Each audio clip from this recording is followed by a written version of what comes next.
because I'm fortunate not to have any speech etiquette, because the bride doesn't always speak, so that was good. And also, I'm going to leave Dennis to speak last, and he can sweep up whatever I've forgotten to say. So, firstly, I'd like to say a big thank you to Leonard, Father Leonard, for his beautiful blessing and for opening the evening up so well, and with his spirit of love and inclusiveness that we hope resonates throughout the whole rest of the day. Then I would like to go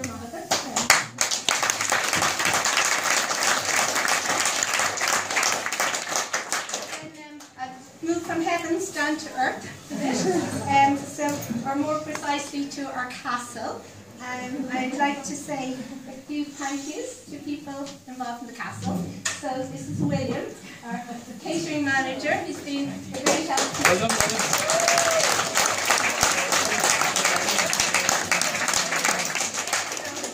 Anybody else who wants pin some weddings? And Sean isn't here, but Sean renovated the castle last year, and I think it's a beautiful space. We've had a great time here, so thank you very much to Sean. We thought, when we came in last night, we realised that our girls really were princesses, because they arrived in and they were to the manner born, and so were the boys. So I say that most affectionately, girls, and the lads really enjoyed it too. So thank you very much to Sean for the lovely place. Thank you then to my Auntie Gay over here, my godmother, and she made the cake, our wedding cake. And it's down there in the corner, I think. So absolutely cut it around, so you know it's a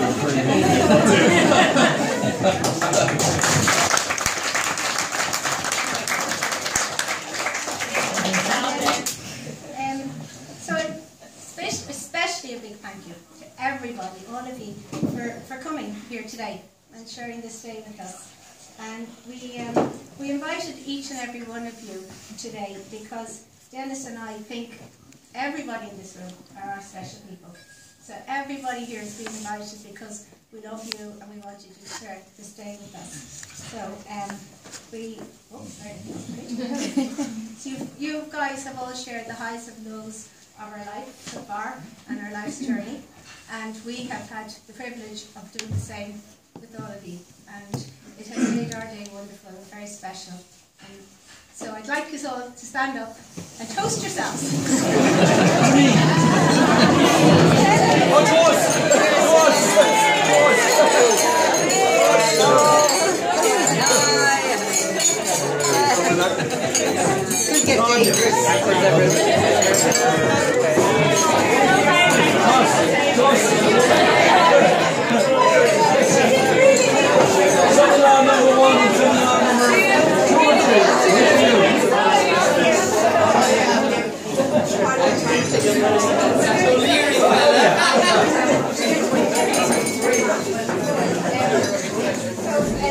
Just like to say that without all of your support and help, we wouldn't be the strong people that we are today, that you have stood behind us and helped us out through, as I say, the highs and lows of life.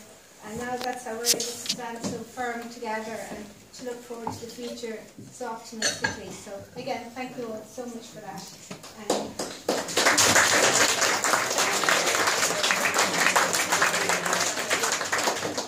My last bit. I'm going to finish with a few words to you, Dennis. My husband. All changed now. I didn't like this, okay, I stole it from another post anyways. To love another is something like prayer. It can't be planned. You just fall into its arms because your belief undoes your disbelief. And I love you, and thank you for asking me to marry you. And I'd like you all to raise a toast to Dennis, my husband.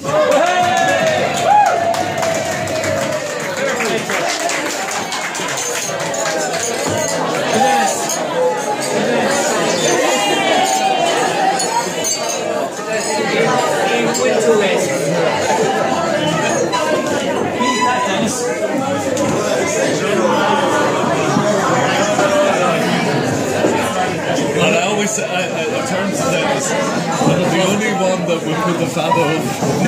No, look, they put the father on. I'm going to say a few words. So, are you ready?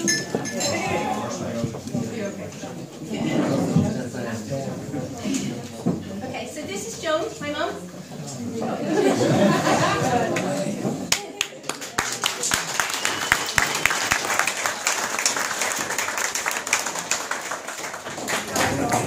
Hi everybody, I'm Joan, I'm Patricia Moore, and she asked me to say a few words, and I'm very glad to do so.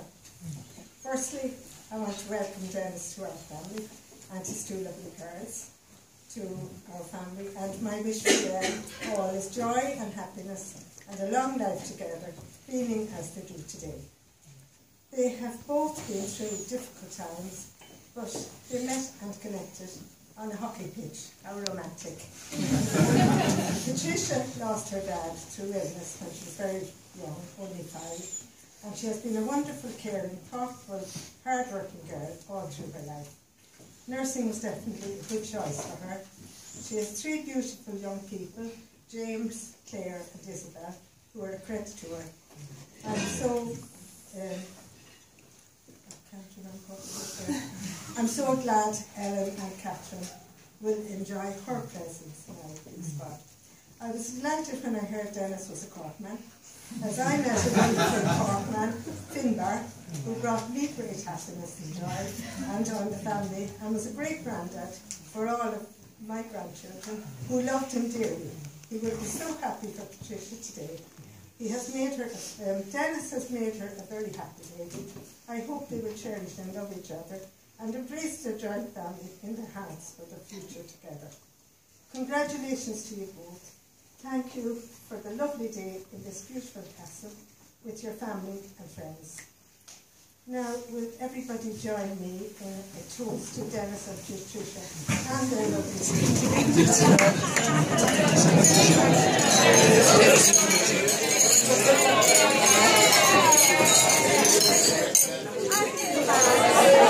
We'll have to this time.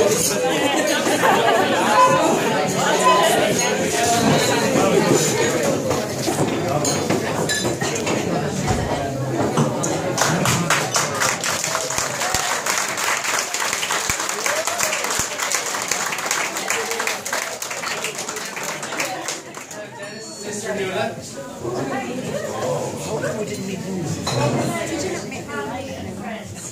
When I would be called upon to say a few words today, I wondered where I would start. Those of you who have known our family for many years will remember my father, who was a wonderful speaker. And we spent many hours listening to him rehearsing his speeches at home. His secret was preparation, preparation, and preparation.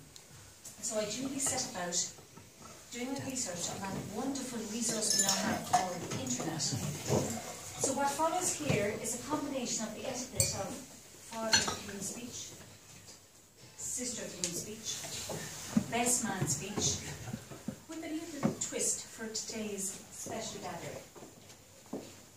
Task number 1 is to remember absent friends. Patricia's father, Suzanne and Karen's father, Joan's wife, Eamon Kelly, whom she lost when she was very young, and her late stepdad, Finbar, both of whom will be so proud of her looking so radiant today and of the beautiful person that she has become.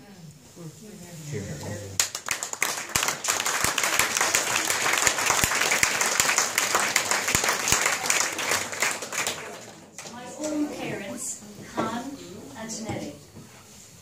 Dennis grew up in a house with 3 sisters, Mary and Claire down the end here, and I certainly knew who was the golden-haired boy in our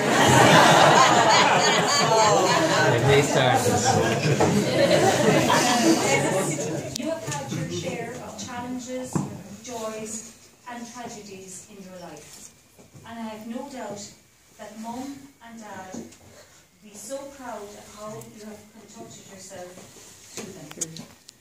Which brings me to remembering Mary, Dennis's late wife, Mum, to Ellen, Catherine, sister to John, who's with us today, and best friend of Liz and Breed down at the other end there. Daughter of John and Bernard, who though their own hearts remain broken, have met Patricia and can see how happy she makes Dennis, and are very happy for the both of you today. All of our lives are now becoming intertwined, and Mary will forever remain close to us all. She believed in living life to the full, and I'd like now to raise your glasses to toast absent friends and living life to the full.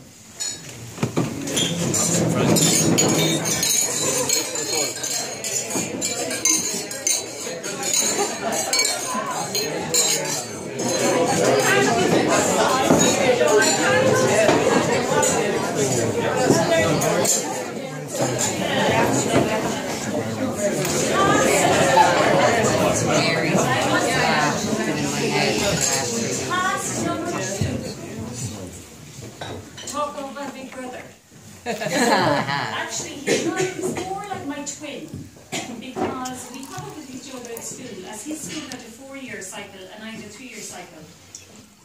So having a big brother hanging out with you in the same group of friends has both its advantages and its disadvantages.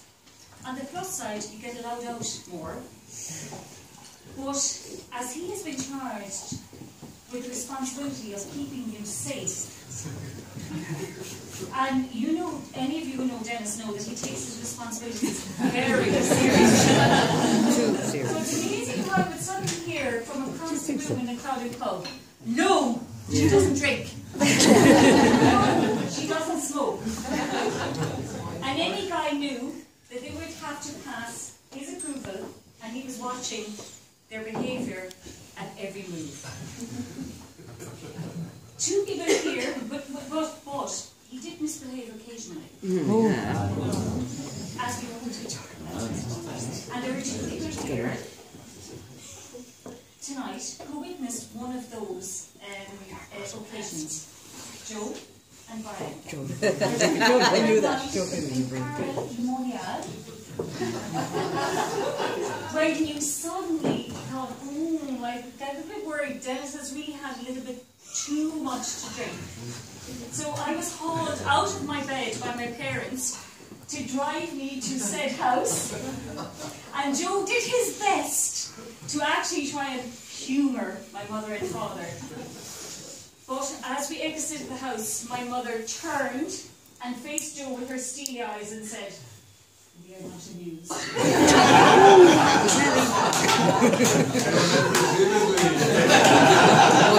And she whisked Dennis home to bed.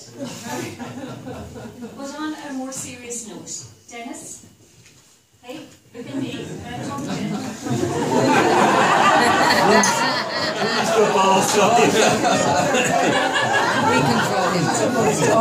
You are a great big brother, and I know you're always there to support me, and I love you very much.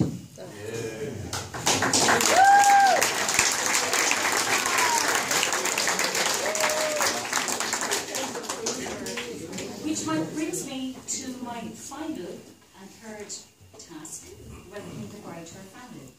But I mustn't forget the twist. Today is not just about the marriage of Patricia and Dennis, it's also about the merging of 2 families. Ellen, James, Catherine, Claire and Isabel. Losing a parent through divorce or death is never easy.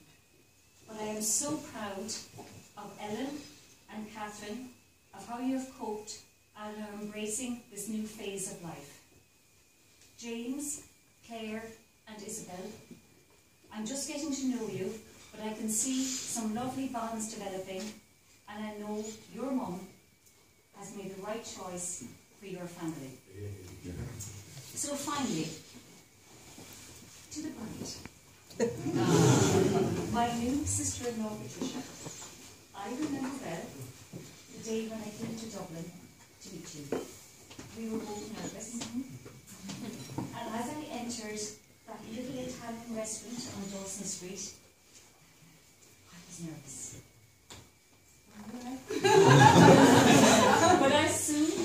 saw your face, broke into that wonderful smile, and you enveloped me in one of your famous hugs, I knew all would be fine. Since then, I've come to know you and love you. Indeed, I cannot imagine anyone who would not. And I'm going to steal a phrase from my own dad to describe you. Sure, she's an old dote. I can speak how happy you have made my brother.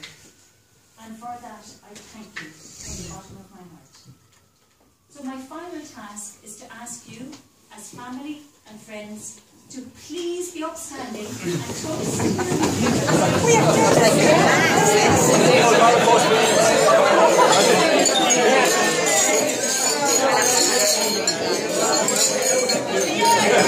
Better order as opposed to bringing so long.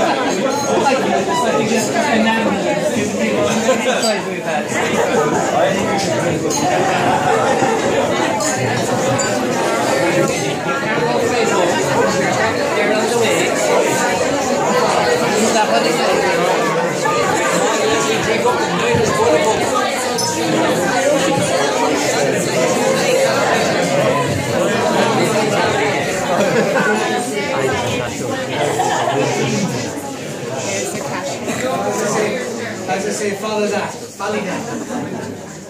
So, Patricia, James, Claire, Catherine, Isabel.